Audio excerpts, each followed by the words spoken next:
Il y a un scandale social dont on va de plus en plus parler, c'est les ZFE. Parce que les ZFE, eh bien, c'est le symbole même du bobo écologiste de gauche qui se bat contre les pauvres. Bonjour et bienvenue dans cette nouvelle vidéo de DME en direct. Comme toujours, si vous n'êtes pas abonné, eh bien, je vous suggère de le faire et de cliquer sur la cloche pour être prévenu lorsque je sors une nouvelle vidéo. Les ZFE, pour moi, c'est un véritable scandale. Je remercie Jérémy qui m'a envoyé un article qui est propre à Marseille, mais qui est applicable dans toutes les ZFE, à mon avis. Vous savez, les ZFE, c'est les zones à faible émission. Ce sont des zones dans les villes où vous ne pouvez pas aller avec certaines voitures si elles sont jugées trop polluantes. En fait, vous avez comme ça une idéologie, alors c'est des villes plutôt marquées à gauche, vous avez une idéologie de gauche qui est pour la planète, pour protéger Gaïa, pour faire le bien. Le problème, c'est que là, cette idéologie va directement contre les moins fortunés. C'est vraiment les bobos de gauche du centre-ville qui se battent contre ceux qu'ils devraient défendre, c'est-à-dire les ouvriers, les employés, ceux qui ont moins d'argent. Vous allez voir, l'article est assez éclairant, je trouve. Le 1er septembre 2024, Marseille se trouve confronté à un défi majeur, l'interdiction de la circulation de 31% de son parc automobile dans la zone à faible émission de la ville. 31% du parc automobile marseillais ne pourra plus rouler en centre-ville. Cette mesure, destinée à lutter contre la pollution atmosphérique, soulève de nombreuses inquiétudes, notamment en ce qui concerne son impact sur les habitants les plus démunis de la région. L'histoire des ZFE en France remonte à 2016 lorsque Paris a commencé à interdire les véhicules les plus anciens.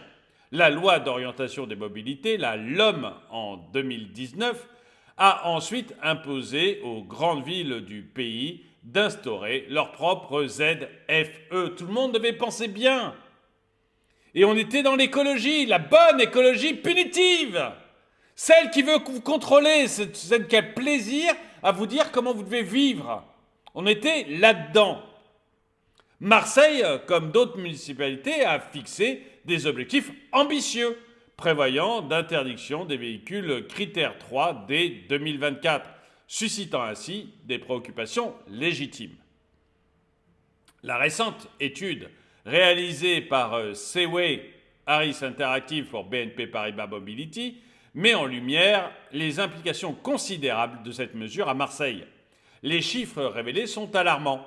À partir du 1er septembre 2024, 31% du parc automobile marseillais, soit 317 000 véhicules, seront interdits de circulation dans la ZFE. 317 000 propriétaires de véhicules ne vont pas pouvoir aller se déplacer à Marseille. 1 sur 3. Et ce n'est pas les plus riches.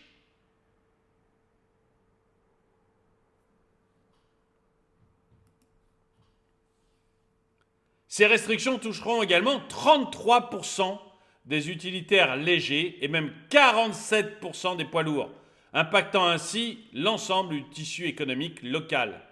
Les magasins qui doivent se faire livrer en centre-ville.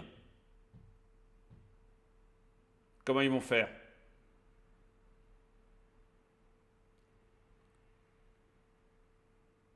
Ce qui rend cette interdiction encore plus préoccupante, c'est la corrélation évidente entre les véhicules critères 3, les plus anciens, et les ménages les plus pauvres de la région.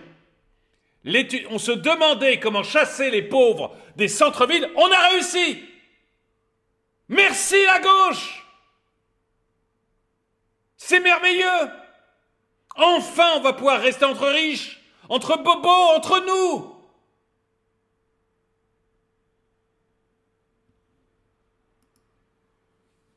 Ce qui rend cette interdiction encore plus préoccupante, c'est la... Pardon, je viens de le dire. L'étude souligne que ces ménages habitent généralement dans des zones moins bien desservies par les transports en commun, justifiant ainsi leur dépendance aux véhicules personnels. Le kilométrage annuel plus élevé de ces véhicules s'explique également par le manque d'alternatives de transport. Merci. En fait, vous savez, je trouve que tout ça, c'est vraiment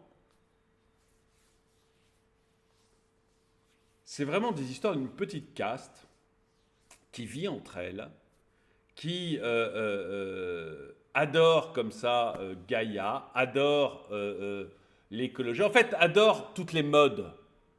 En fait, ce sont des girouettes, ils tournent avec le vent. Ils aiment les modes.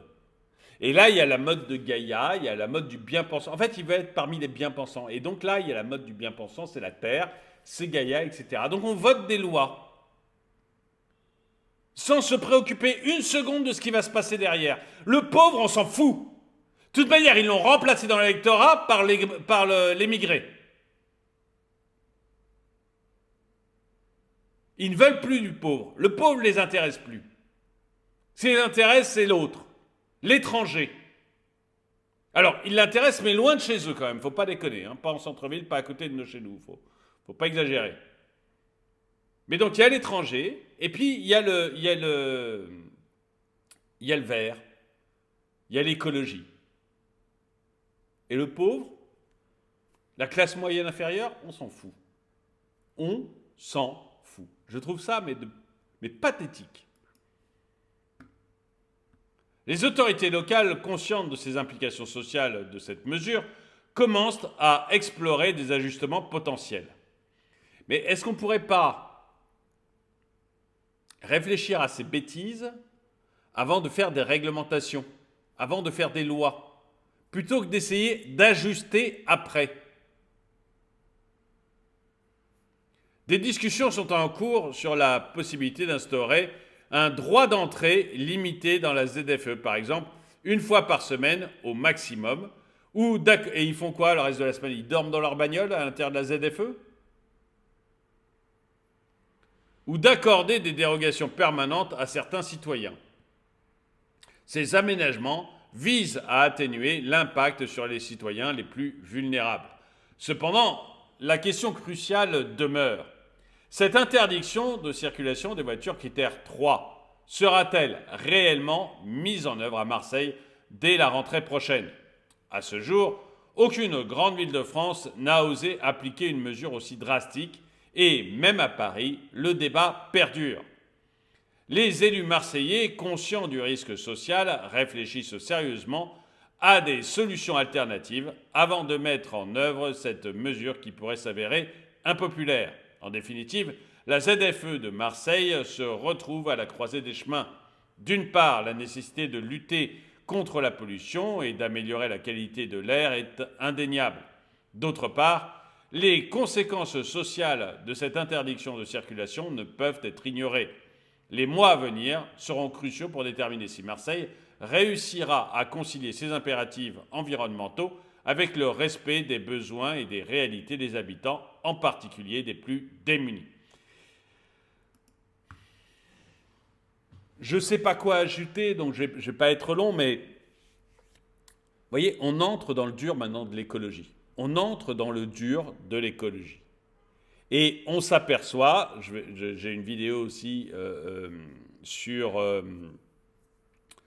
la folie écolo liée à la fin du moteur thermique en 2035, où ça y est, les députés du Parlement européen, mais en fait tout le monde commence à dire, bon, 2035, si on oubliait la date, si finalement...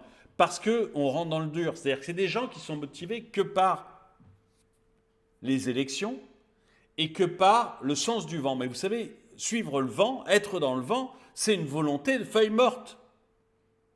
Et en fait, ils votent des choses pour être dans le vent.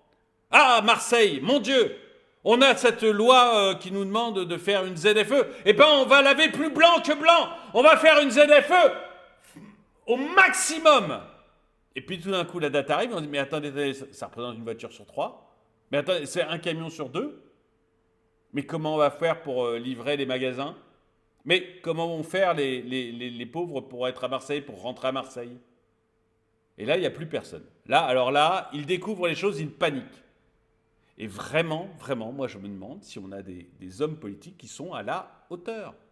Comment on peut voter des lois comme ça? Comment après on peut mettre, à partir de ces lois, des réglementations encore plus dures à Marseille, et puis tout d'un coup se dire, mon Dieu, comment on va faire pour respecter les réglementations que nous-mêmes on s'est imposées? je comprends même pas, moi, si vous voulez réglementer, faire une ZFE à Marseille, très dur, très bien, mais vous devez savoir à l'avance le nombre de voitures qui seront impactées, le nombre de camions qui seront impactés, et comment on fait pour que les personnes modestes puissent continuer à venir à Marseille. C'est pas après avoir mis la réglementation en place qu'on fait ce genre de choses.